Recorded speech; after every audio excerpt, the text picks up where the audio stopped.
Hi, and welcome to this talk called Babalon, the psychology of supra-sexual transformation. It will take you on a fascinating journey through the concept or gestalt of Babalon, and we'll see who has added to this concept or this magical formula over the centuries. I hope that you will find it interesting and entertaining. I have divided this into two sections, the first one being Babalon, an abbreviated history in the making. Babalon is interesting. We are all familiar with the term and have come across it from time to time. But who is she, or what is it? Is it a part of Aleister Crowley's sexual fantasies, or something more general? A religious term, or an overall transformative formula? Something physical, or something psychological? In order to not have to answer these questions in detail, I can just now say yes, no, both, and neither. I am going to begin by looking at certain historical phases to shed some light on what lies behind a fairly recently formulated term. We can call that the religious part. And then later on look at Babalon as a concrete magical and or psychological formula. If I ask you to think about Babalon, I know that many will get a first association as a purely visual one, the card Lust in Crowley's Thoth tarot deck, in which we can see her ride a beast. It's a central iconographic imprint for religious Thelemites. The next step might become a little bit more blurry and non-visual, perhaps a vision of a magically inclined femme fatale, free, loose, with a will of her own and a clearly visible sexuality, and so on, down to levels of your own or others' sexual fantasies. The picture is somewhat clear. We're looking at a woman straddling a beast. It's a powerful image. And as with many things in our culture, even this pleasant image stems from the Bible. John, not to be confused with Saint John the Apostle, was a Christian leader who had been forced into exile to the island of Patmos off the Greek coast, approximately the year 100 in the Christian era. In a cave at Patmos, nowadays called the Cave of the Apocalypse, a popular tourist site for Christians, he received a revelation and wrote, that's right, the book of Revelation, which in the anthology called the Bible constitutes the very last chapter. It's an extremely hallucinatory text with complex symbols and allegories. It is very likely a summing up of John's own magic mushroom experiences in the cave, during which his own composite of early Christian myth-making and personal needs merged in an overwhelming manner. The mushroom reference is not taken completely out of the blue. Clark Heinrich's Magic Mushrooms in Religion and Alchemy and John Marco Allegro's The Sacred Mushroom and the Cross both focus on entheogenic aspects in early Christianity and make for very interesting reading. Taken out of context, the Book of Revelation is a delirium of an insane human being. And I hope, for John's sake, that he actually was tripping on mushrooms when he experienced the things he saw and wrote about. Because if he wasn't, then he was just clinically insane.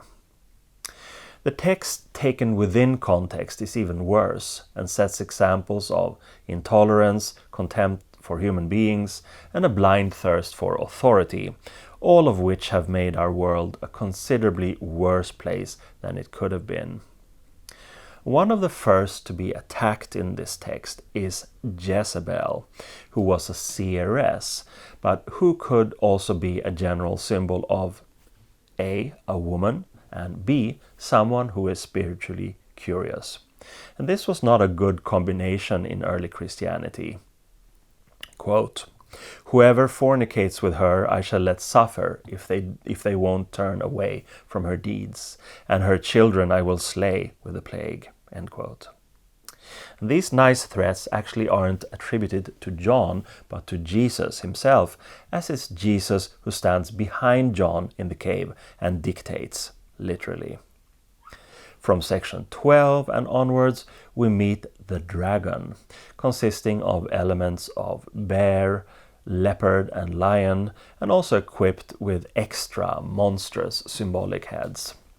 Very clearly beasts of prey, to be contrasted with the image of Jesus as a little lamb. The dragon is a creature of John's imagination that sums up all of the evil things that he knew of. But here we should leave the personal and look for a more general identity. John of Patmos hated Rome. Rome symbolized everything that was wrong and evil to him. Rome was a beast of an empire. Even before Jesus as Messiah had turned up, the Jews had experienced hundreds of years with similar problems with even greater authorities than Rome, which had led to many phases of exile. And one of the most traumatic episodes was when Babylonian Nebuchadnezzar, in the year 580 before Christ, sacked Jerusalem without effort and brought back as many Jews as possible to his beloved hometown, Babylon. In section 17, John writes of the fall of Babylon, quote, "And the woman which you sawest is that great city, which reigneth over the kings of the earth." End quote. Here, the city has been given a visionary symbolic shape of a woman. And let's return to that in a short while. In section 18 comes the punishment. Everything that she has had and controlled is now taken away from her and all her adherents through the machinations of the Lord. Jesus and John are ecstatic when Babylon is ruined and humiliated in the same way as their relatives once were. It is very much the attitude of children playing in the sandbox. She has everything, she is bad, now she will lose it all. The exile of the Jews in Babylon was traumatic, but not as traumatic as it could have been. Here was a surplus of culture and trade, and Nebuchadnezzar, a liberal, allowed them to keep their religious identity, rituals, and customs. But they didn't like what they could see. In Babylon, there was wealth and an architectonic and iconographical religion that dealt with fertility and an affirmation of life, a tolerance under an enlightened despot, and an overall sensualism. Golden statues of Zeus stood side by side with the legendary towers of Babel. In the highest of these towers, there was a temple that only contained a bed, where select women were welcome to spend a night together with Baal, or one of his priests, in Ishtar's honor. Here were snake charmers, learned elders, Magians, philosophers, and tradesmen with many different skin colors and creeds. There were also women who were religious prostitutes. Herodotus' classic tales of the custom, where every Babylonian woman at least once in life had to sell herself to be able to be blessed by Ishtar, put religious sexuality in a visible center of life. This must have been extremely shocking and, of course, thereby attractive for a people whose patriarchal God early on had decided on stern rules for women and for associating with women. Babylon as a female shape and as a symbol of the city of Babylon became a whore who voluntarily sells herself in an environment of great contrasts and a lot of wealth and luxury. An independent embodiment of Ishtar. Here was the fundament for the shameless scarlet woman that we have integrated in the Thelemic mythology, Post-Crowley, although with a diametrical attitude. The whore of Babylon became an easy demagogic target for the early Christian fundamentalism, in comparison with the more open-minded Gnostics, who even assigned an active sexuality to Jesus in his relationship with Mary Magdalene. What about the great beast then, 666? It's very simple. Most of the contemporary non-Christian biblical studies claim that John was pointing his finger at Rome, the current threat at the time. The empire, Rome, and all the emperors who had harassed Jews and Christians became a great beast of literally biblical proportions.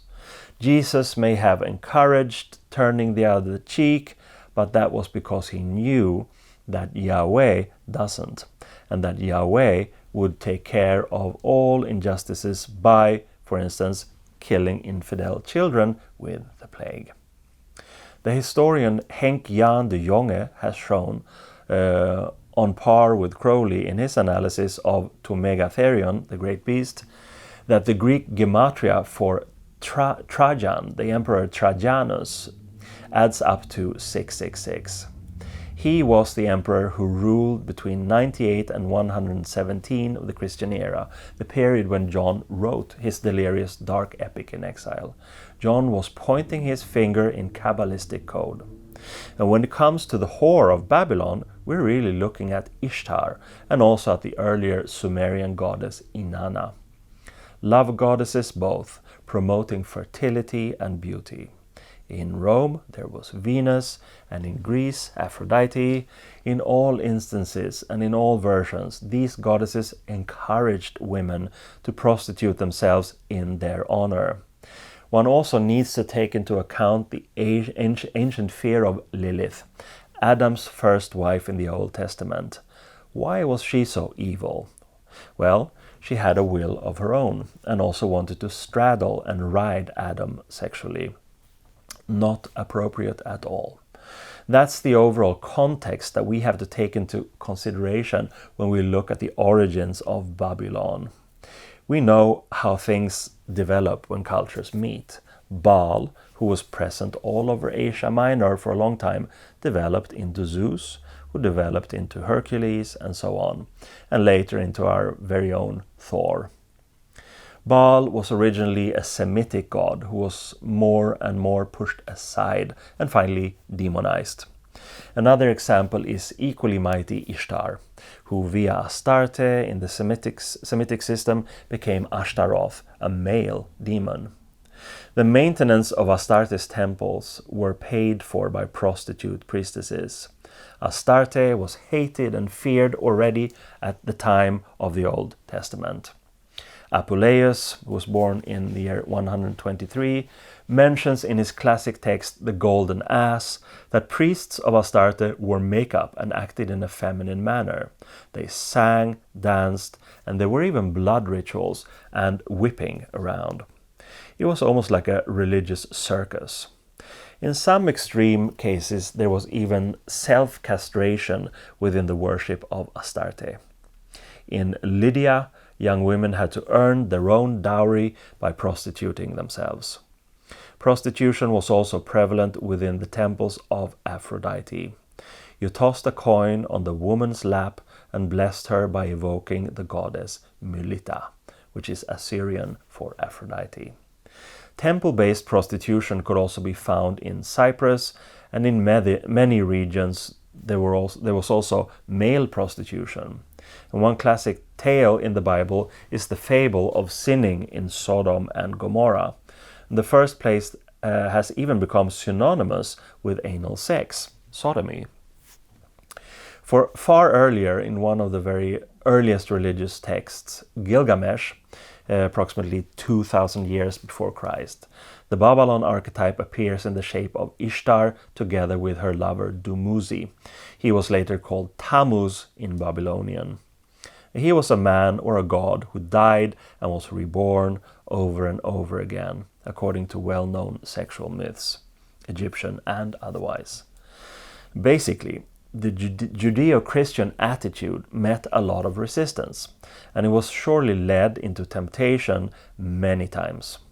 It brings to mind the words of Oscar Wilde and many others. The only way to get rid of temptation is to yield to it. and I can resist everything but temptation.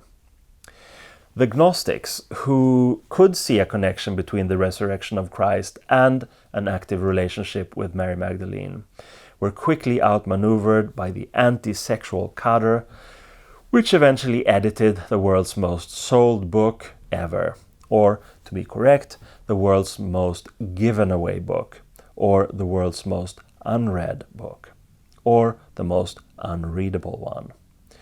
It is interesting to see how central names of distinctly pagan phenomena were incorporated into the Semitic. Shamash in Gilgamesh is the solar god. Shemesh, the sphere of the sun in Hebrew. And there are many other examples.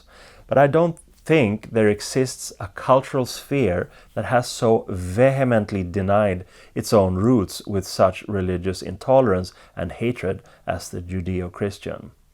It was almost as if it took some 500-600 years before the accumulated monotheistic revenge got the upper hand in what Crowley later called the Age of Osiris. Consider what they destroyed. Consider what was going on more or less at the same time as the Golden Age of Babylon. Pythagoras, Heraclitus, Lao Tse, Confucius, the Buddha, Zarathustra, and then the Roman Empire that carried on in a Persian manner and made an enormous trade and cultural exchange possible. It's very rare that fanatically moralistic fervor walks hand in hand with life-affirming developments. A final and fitting example could be the Lupercalia celebrations in Imperial Rome, where you took on Pan, became possessed by Pan, and in a Dionysian frenzy blessed the fertility of the women. There were ecstatic feasts with sexuality at center stage that occurred all over the Mediterranean region. For those whose main religious symbol was a blood-soaked instrument of torture, that amount of community and joy must have been very frustrating. That Rome then took on the shape of the great beast isn't hard to understand. That independent women with a sexuality of their own were looked upon as whores of Babylon isn't hard to understand either. The Chaldean oracles were attributed to Zoroaster or Zarathustra, but there were quite a few by that name. The most well-known one, a Persian Iranian prophet, was a kind of proto-monotheist who cocked his eye on all kinds of pantheism and paganism. But the Chaldean oracles are still very interesting despite that. It's a collection of fragments which, in the same way as the Corpus Hermeticum, speaks about an advanced and ancient esoteric consciousness that has defied the religious simplifications of the passing ages. The fragments tell of a symbolic creation and fairly easily resonates with people who have studied what is usually called sex magic, in theory and or practice. Chaldea is basically a Greek name for Babylonia and also other regions in Asia Minor. And the reason I mention these fragments here is to place an esoteric awareness and knowledge within context. The texts are totally metaphysical, metaphorical, and there is no mention of Babylon here. But it's not surprising that cultures that have nurtured independent and sexually active women beyond the pure priestesshood have a tradition of working with sexual energies also in magical or religious contexts. This anthology of fragments was eventually integrated into the study material of the Hermetic Order of the Golden Dawn, so Crowley was very much aware of it, its contents and its background. And through the oracles there was an active link to the rich occultism of Asia Minor and the Mediterranean region. In Europe, the Chaldean oracles were printed for the first time in Paris in 1563 and again in 1593. So it's likely that the manically book-collecting magus John Dee had studied them. And let's stay with Dee for a while, because he's a very important figure in our Babylonian quest, regardless of whether he was aware of the Chaldean oracles or not. It's in Dee's writings that we first find Babalon and not Babylon.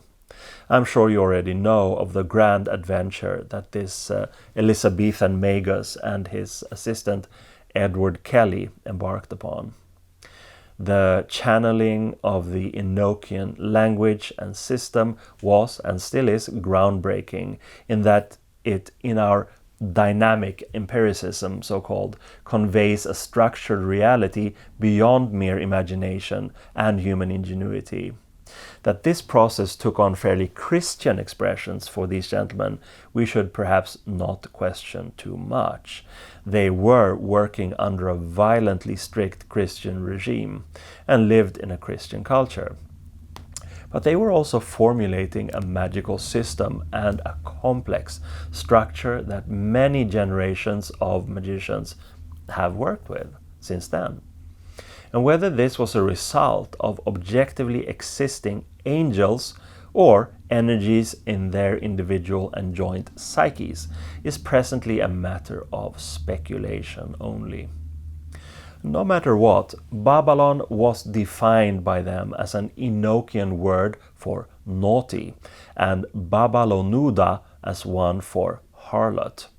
Why the Y was exchanged for an A, I don't know, but I suspect why Babalon surfaced, so to speak, in their experiments. The apocalyptic rants from Revelation about the fall of Babylon, with its affluence and its sexually promiscuous culture, can very well have meant a creative short-circuiting for these gentlemen. Dee and Kelly was during this time also exploring sexual rituals together with their wives and with each other's wives, something that was certainly not politically correct at the time. These occult interests could very well have meant a death sentence if it weren't for the protection of Queen Elizabeth from time to time. I also don't think it's unlikely that entheogenic energies were at play here, taking the intricate visions of their teamwork in consideration. That there was a certain amount of paranoia involved in this highly experimental existence is to me quite obvious. There existed, in their basically Christian minds, an unconscious association to texts like Revelation, and their own paranoia and possible feelings of sexual guilt in the visions evoked or synthesized Babylon as an archetype or symbol. One could pose the question like this: what relevance did these forces and symbols have in the late 16th century, some 1500 years later on? Would they at all have taken on that kind of expression and shape if Dee and Kelly hadn't lived in a Christian culture that was lethal to defy? I think not. Crowley, of course, knew about their experiments, and he worked on actively in the same tradition, for instance in The Vision and the Voice. He also claimed that he was Edward Kelly in a brand new incarnation. A resonance and an affinity with their work and the results existed already from the beginning of Crowley's magical career. This would also imply a conscious rather than unconscious adaptation and integration of their terminology, as in the example of the concept Babalon. That Crowley received revelation mixed with his mother's milk, we already know. The Book of the Law later on became his own Book of Revelation. But Crowley didn't only defy his upbringing in the Christian sect called the Plymouth Brethren, he also transgressed a taboo. The terms were already there, and they had, in his young mind, become legio, complete with great beast projections from his fundamentalist mother. But it's not a religious mechanism when Crowley takes on the term Babalon, but rather a magical one.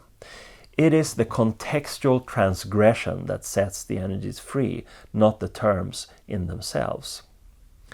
However, Crowley's transgression did become more than purely personal, magical. In his role as a self-imposed prophet, he had to shout louder and contextualize greater movements. But how? Through his writings and a medial cultural presence, he concocted a conscious, public, talismanic existence. I believe that provocation as an end in itself here would be a simplification, but one could say that Crowley's work, and life for that matter, was a catalyst bordering on the cataclysmic. His own persona became an amplifier that made the personal expressions and the will something larger and more general. According to himself, perhaps even cosmic. He was highly aware that this set energy free, that he then could direct and or redirect. John Dee had to work within a Christian context and keep many things secret, occult. But Crowley was almost forced to work within an anti-Christian ditto and make many things public. His formulations were based in a biblical jargon, but he elegantly and eloquently turned things around and spiced everything up. One of the hottest spices was, of course, Babalon. The first line of Crowley's Liber Cheth goes, quote, "This is the secret of the Holy Grail. That is the sacred vessel of Our Lady, the Scarlet Woman, Babalon, the mother of abominations, the bride of chaos, that rideth upon our Lord the Beast." End quote. Do we dare guess that the author of this was brought up in a Christian environment? There were a lot of Scarlet Women who received Babylonian projections from Crowley. A concrete function was mixed with an ideal archetype, quite often during chaotic circumstances, and very material needs. For many of these women, I'm sure the concept as such meant great challenges. Leah Hersig's oath from the Abbey of Thelema period is interesting in this context, as quoted in John Simmons' Crowley biography, The Great Beast. I quote, "I dedicate myself wholly without stint to the great work. I will raise myself in pride. I will follow Rahur Kuit in his way. I will work the way of wickedness. I will kill my heart. I will be loud and adulterous. I will be covered with jewels and rich garments. I will be shameless before all men. I, for token thereof, will freely prostitute my body to the lusts of each and every living creature that shall desire it. I claim the title Mystery of Mysteries, Babalon, the Great, and the number 156, and the robe of the woman of whoredoms, and the cup of abominations. Witness mine hand, Alostrael." End quote. It's relevant to ask the question whether it was Hersig herself or Crowley who wrote this oath for her, and how much of it was a pure projection of his own or possibly her own sexual fantasies rather than a genuine religious incentive. Or perhaps both these perspectives are actually one and the same. Post-Crowley, it's probably Jack Parsons who has been most eloquent in his romantic view of Babylon. He wrote about Babylonian ages, wrote his own book of Babalon, and performed the now almost legendary Babalon working, together with L. Ron Hubbard. I take for granted that you're familiar with these historic goings-on. What can be said here, though, is that Parsons actively added some parts to the mysterious Babalon puzzle. Parsons reformulated what Crowley had already defined. Magical reality consists of magical interpretations, and in many cases, perhaps most cases, these are not based on rational worldviews or behaviors. In Parsons' case, I think he was a masochistic romantic who was attracted to Crowley's language and spirit. I don't think that Parsons understood Babalon as a magical formula at all, paradoxical though it may seem. I simply think that Parsons got stuck in a fundamentalist Thelemic enthusiasm. But he was certainly right on the money in his view that the spirit of Babalon stirs in the women of the world. Another satellite interpreter was C.F. Russell, who had visited Crowley at Cefalù and who was a disciple filled with hate-love, love-hate for Crowley, and vice versa. They entertained a sexual relationship within a ritual context, and Crowley wrote about how he enjoyed being disgusted by Russell while suspecting that Russell felt exactly the same way for him. And here we might sense an intuitive feeling for Babalon as a magical formula. Let's return to that soon. When Russell in the early 1930s opened his own shop with GBG, which possibly means Great Brotherhood of God, it was with a slightly more accessible structure than that of the OTO. GBG had considerably more members anyway. In the late 1930s, GBG faded away quickly, while the Californian OTO stepped up in and through Jack Parsons. Russell and his active historian Louis Culling and Parsons were all active Babylonians, meaning they assigned magical powers to Crowley's concept or synthesized archetype, albeit in different ways. Russell and Culling simply claimed that Babalon was a feminine aspect of Pan, and even closer to the ground, Mother Earth. Quote, "The insatiable and eternal lust of Pan, that is Babalon," Culling wrote.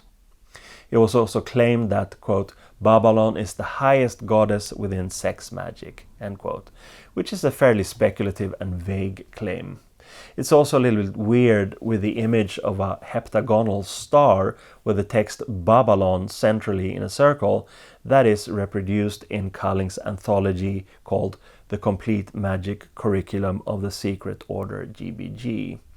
Beneath it, it says that it is, quote, "a very ancient plaque of Babalon unearthed in Persia and worn as a magic amulet by the priest," end quote.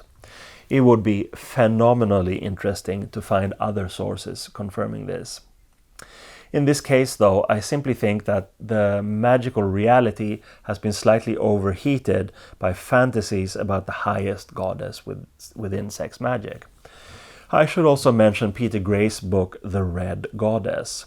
It's a good contemporary overview that makes approximately the same journey as I have made today, but with a more personal and considerably more romantic perspective. It's definitely worth reading if you're interested in the subject matter. Now, let's delve into the second part of this talk, which focuses on Babalon as a magical formula. The sum of the provocative elements of the biblical associations and the historical projections through the Book of the Law provide an archetype of sorts: shameless, sexually free, pragmatically sexual, proud, loving under will, etc. To in or evoke the archetypical Babalon isn't the same as working with the formula Babalon, though. But they are absolutely combinable and compatible when there's a need for that. The formula of Babalon can be defined if we look at the archetype in context, in more or less all the phases of development that I've mentioned so far. A force of transgression is needed. One needs to go through or past a taboo. In Babylon, the prostitutes are in no way provocative or transgressive. It's only when they end up in the context of Jewish oglers in exile, who at the mere sight of available women melt down sexually and religiously. It's then that they generate a further dimension of energy. That is, so to speak, Babylon's esoteric formula, to willingly step over the boundaries, to be the one who controls not only the provocation in itself, but also the reaction of the provocation. Transgression doesn't necessarily need to be of a sexual nature.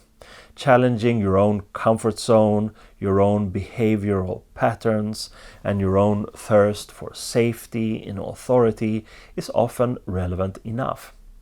Babalon as the scarlet harlot is essentially only magically relevant for the individual who is not a harlot in her own private lifestyle.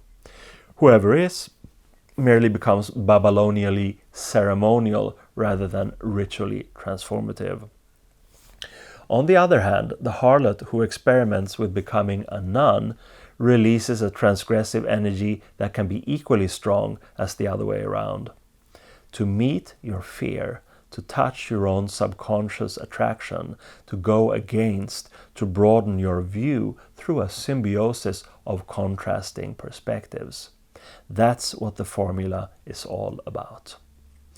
Crowley was perfectly aware of it. He lived in it basically all of his adult life.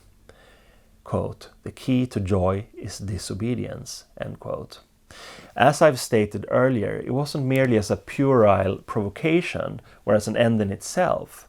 He pushed himself for real, like the Agori Babas of India, nivellating his own reactions to the repellent by wading through them and it. The goal of transgression, according to Georges Bataille, is not only immediate sensual pleasure, but to cross the boundaries of the ego or self. You shake the limits of your consciousness to make possible the experience of the eternal, the limitless. In a psyche rooted in the Victorian age, the obvious reaction becomes apparent: a flamboyant and loud multi-sexuality with high intensity. Aleister Crowley, D.H. Lawrence, Oscar Wilde, and the cosmopolitan courtesan who manipulates mighty men. Perhaps not the correct country, but I do think of the amalgam of Mae West in this context. Crowley turned the morals of his time upside down and also managed to make magical tools out of the forbidden. He claimed that the world is as it is because it's sexually repressed, and I'm sure there's still something valid in that. Sexuality plays, as we all know, a great part of human existence, and it's something that has quite little to do with sexual practices as such. Sexuality is a prominent part of the overall identity. The strength of this psychosexual sphere creates an imprint against which all other motivations are measured both consciously and unconsciously. It's definitely an ideal or yardstick that could be categorized as divine, because it permeates so many layers of the human identity. Not forgetting that it contains the very life force itself, the proto-creative, life-generating element as a potential or tangible reality. When the ritual transgression is sexual in nature, more energy is released than in other cases, and it contains a strongly symbolic and also real creative power. But it works equally well outside of the specifically sexual spheres. A temporary transgression can, for instance, be a union with a spirit or divinity or ancestor or whatever it can be that is not the obvious, and a fertile symbiosis occurs. It's in that union, fusion, that the possibility of a mind elevation, consciousness expansion, epiphany stimulation, and information exchange is made possible. This power is, of course, extra potent in the sexual meeting, in that it here constitutes both a fusion and a fission. If we call the platform or the state during which directed energy is made possible 0, we see that the thelemic koan, 0 equals 2, 2 equals 0, becomes relevant, but only if we see it as the sum of two units, +1 and -1, two diametrical units equals 0. In the moment of transgression, there is an enchantment or eradication of the causally expected. To meet your opposition with love, a will to unite, yoga. That's what sets the energy free, that then becomes transformative fuel. As always, transformative experiments are only a leakage of energy if they're not based in a well-expressed personal will. That's the very essence of Thelema as a system of magic.